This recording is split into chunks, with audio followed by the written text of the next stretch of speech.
meesha aan taagannahay waa goobtii Shareem Mas'uuli oo meeshaas u jeedaan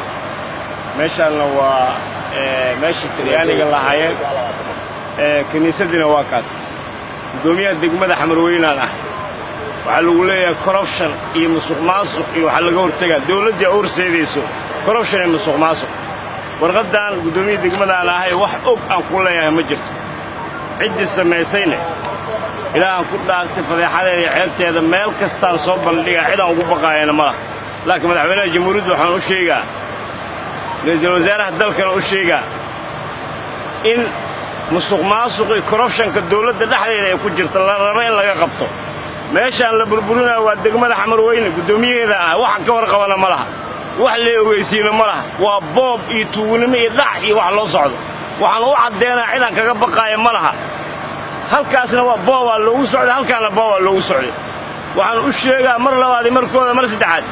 gudoomiyaha degmadaan ahay kamana warqabo dawladda iyo nidaamka kala dambeynta la sheegay wax ka jira ma jiro